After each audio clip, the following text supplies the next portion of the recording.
The frigid Montana wind screamed through the lodgepole pines, carrying the sharp tang of blood and faint gasps of someone fighting for life in the deep snow. Jack Harlan bolted upright in his isolated cabin, his calloused hand grabbing the Winchester rifle from under his pillow. Through the iced-over window, he spotted Herald woman in shredded satin and lace, staggering like a specter from his darkest memories. She crumpled at his doorstep, her auburn hair fanning out across the powder like spilled wine on a white tablecloth. He had no idea this instant would pit the atonement he'd chased for 7 years against the woman who'd ignite passions he believed were long extinguished. But when those sapphire eyes fluttered open and met his, Jack Harlan saw his downfall reflected back. Those were Remington's eyes, the eyes of his sworn enemy. What happens when rescuing a saint means courting the devil himself? And where are you tuning in from this evening? The December gales in the Montana Territory show no mercy, and they damn sure hold grudges. Neither did Jack Harlan, though he tried like hell for 7 long years. The cabin perched like a wound on the hillside, 50 miles north of Billings, with a frontier blurred into oblivion and a man's history could finally fade. Or so he'd hoped. She was barely alive when he hauled her inside, her skin ghostly pale, lips tinged blue from the freeze. The gunshot in her side had soaked through her lavish gown sapphire silk that matched her eyes and likely cost more than a homesteader's yearly wage. This wasn't some pioneer girl lost in a squall. Jack had extracted plenty of lead from bodies in his time, working with steady precision even as his hands trembled at the sight of her unscarred shoulders, untouched by toil. As he sliced away the ruined fabric, she stirred. "Please," her voice refined, schooled, laced with raw fear that twisted his gut. "They're after me. They'll slaughter me if they catch up. Who's coming?" Jack kept his tone soft while clamping a rag to the wound. Her eyes cracked open, those piercing blue ones that would plague a man, she murmured. "I can't say. But if you've got any decency left."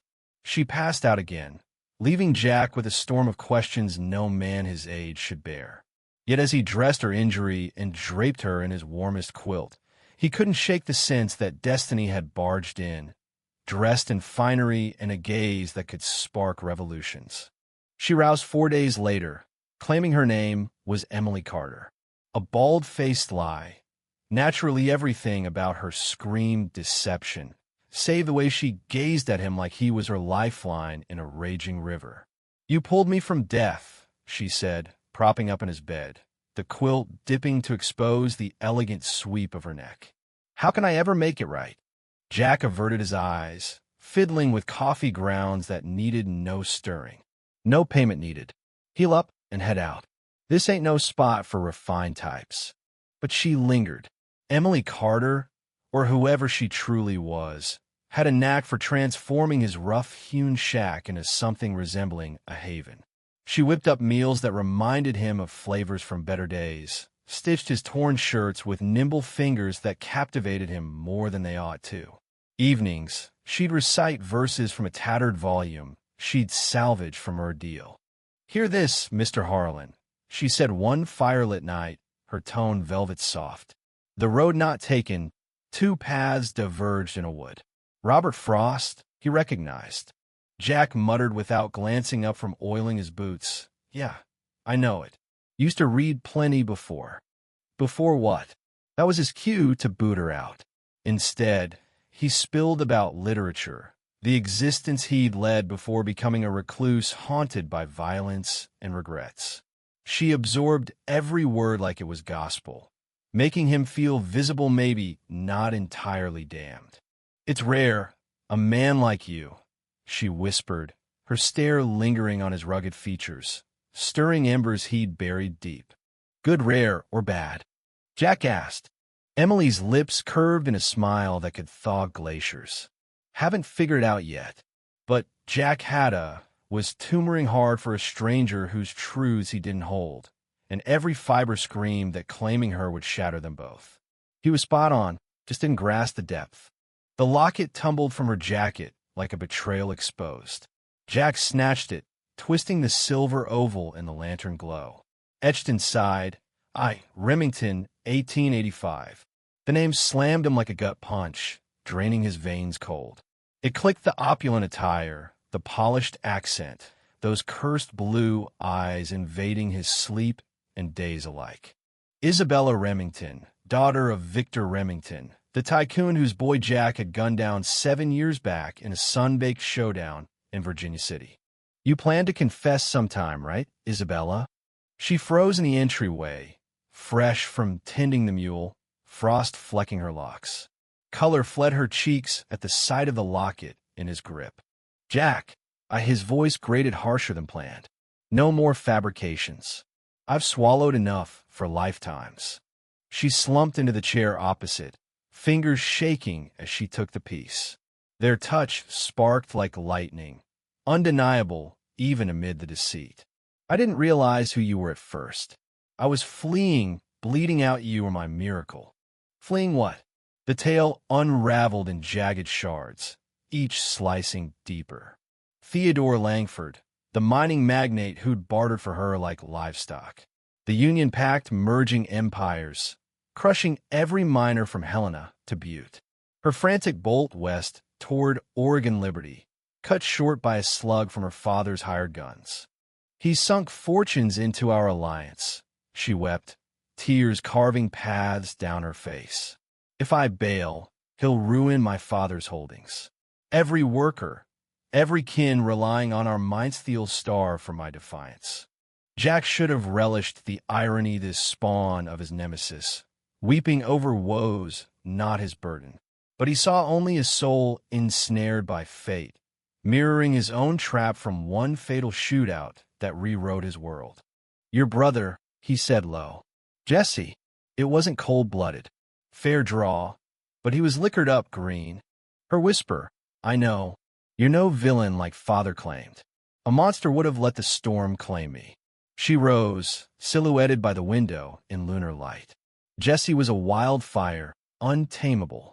Dad tried reining him, but some folks are wired to wreck hearts, huh? The quiet tautened like a bowstring. Now what? Jack queried. We both know the score. This road leads nowhere good. Isabella pivoted, eyes blazing fierce, raw, radiant. What if it does? What if we bolt together? Running solves zilch, Isabella. Doesn't erase what I took from your bloodline. Perhaps not. She edged nearer, her scent of wildflowers and snow enveloping him, pulse visible at her throat. But it might forge us anew, stronger. When she clasped his hand, he held fast. When she pressed close, he didn't retreat. And when she tilted up, lips inviting, Jack Harlan conceded some transgressions were worth the fall. The kiss began gently, probing like a query. Then she sighed a yield that ignited fire and tenderness vanished. His arms encircled her waist, drawing her flush as she dissolved against him. She savored of vows and fresh starts, all he'd forfeited. This is lunacy, he breathed on her mouth. Then madness it is, she replied, firelight gilding her grin. Beyond, winds wailed cautions, but they tuned them out.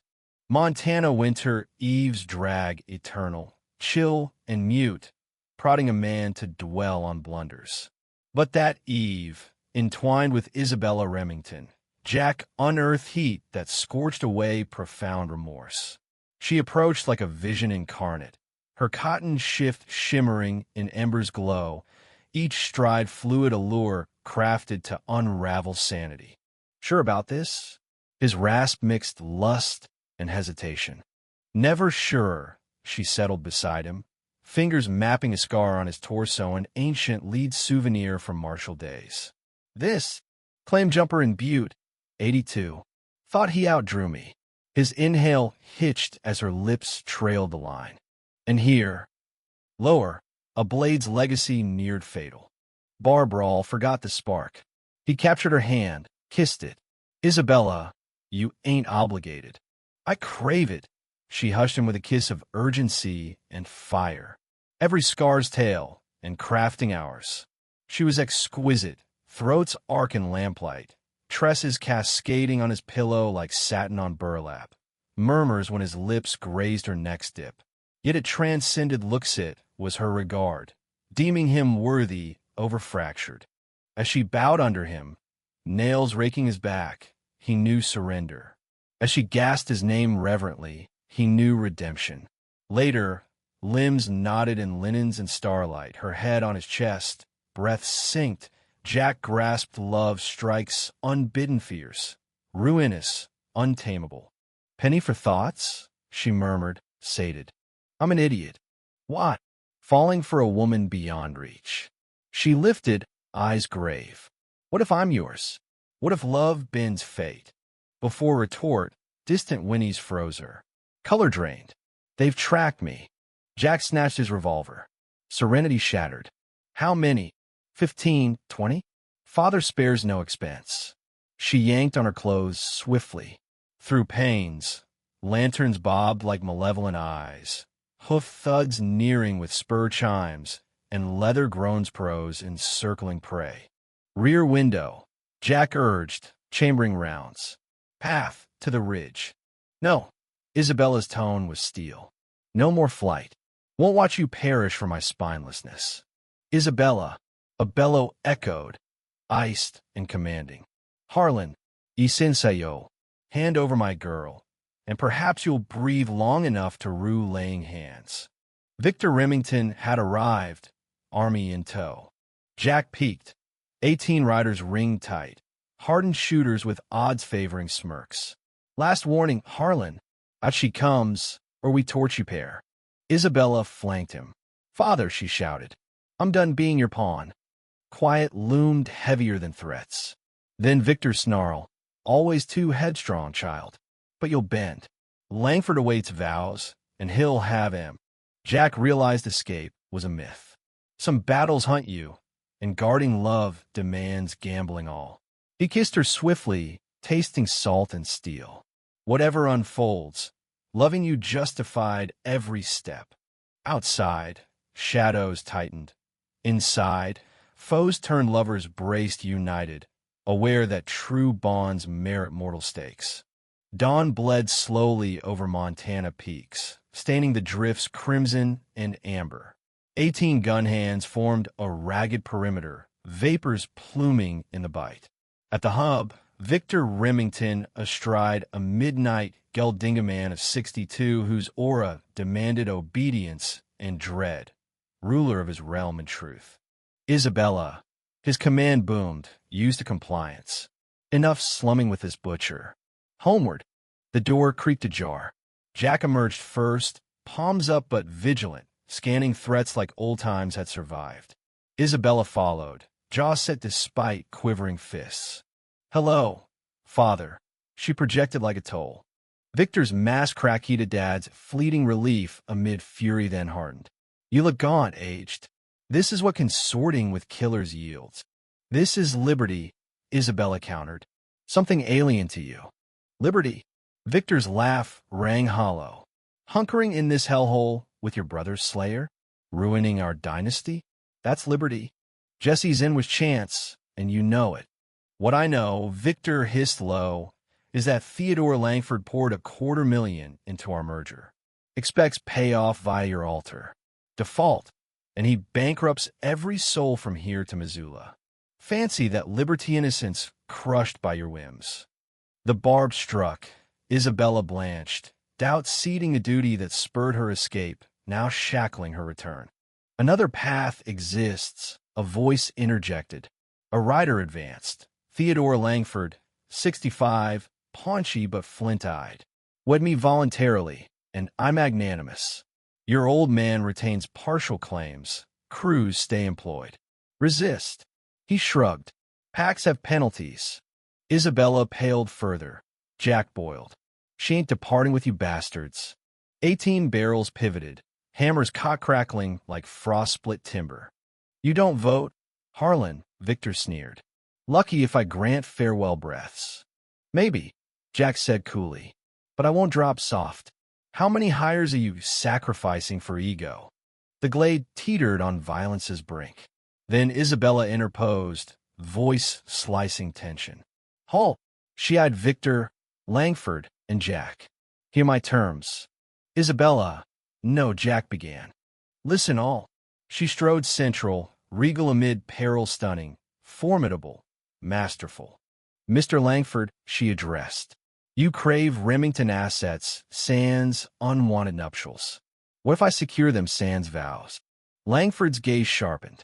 Intrigued. Corporate alliance, 55 to 45 favor you. Full routes, resources access, plus cash for jilted hassle. And funding from a ghost. Langford queried silkily. Isabella's grin mirrored Victor Sicey, shrewd. From father's coffers, naturally. After all, if Isabella Remington perishes tragically. Stunned hush enveloped, and winds paused. You'd stage death? Victor gaped awe-tinged. I vanish, she clarified. Isabella Remington succumbs to a blizzard en route to Oregon. Corpse unrecovered winters devour wanderers here. But father, bereft, upholds her dying wish. Honor the deal. Langford nodded. Sly. But him. Jabbing at Jack. Loose in snag. What in? Isabella unflinching. Jack Harlan falls same eve, resisting capture. Shack raised in fray. Frontier hazard. Jack Ottich spared him via mutual erasure, paving the joint flight. Father. Isabella softened, pleading child to parent. Grant me a dignified exit? Let me pick my specter. Victor scrutinized his offspring, recognizing her metal his mirror, resilient, cunning, vital. At last he assented. Lads, this never occurred. Isabella Remington and Jack Harlan perished these days ago. Rest his mop-up. 3 years on, in a verdant hollow near Portland, Oregon, where Pacific rains nurtured renewal, a woman named Clara Benson watched her spouse, Miguel, tame mustangs in the paddock. He moved with enduring poise, though hair cropped, beard groomed, palms smooth from gun-free years. To queries, he was a Spanish settler wed to a widow with modest acreage and grand visions. In Oregon, no one pried, everyone fled shadows. The missive arrived morn, scripted to Clara in familiar hand. Within, precise English, Dearest Clara, venture thrives. Langford contents with yields, though he probes his absent fiancée. I claim sorrow clouds elders. Miners praise improved, lots well softens, even tightens. Thoughts of you are frequent. May Oregon miss favor you. Your steadfast ally V. Clara pocketed it near her heart, then strolled to Miguel, hand on her swelling abdomen, cradling their unborn. Word from kin, he asked, eyes on the colt. From a comrade, she leaned on the rails. Enterprise booms. Miguel dipped his head, grasping unsaid. They'd torched old cells in a Montana blaze, with guilts and woes. Here, humbler but owned, they'd grasped frontier, wisdom shed, all to unearth true self, perish to thrive, love warranting any toll, even rebirth. They were unbound, united, rooted, that eclipsed empires and fortunes of yore. What do you think about the twists in this tale? Drop your thoughts in the comments below. Did Isabella's bold plan cross ethical lines? Or was it justified for love and freedom? Take a stand and share your perspective.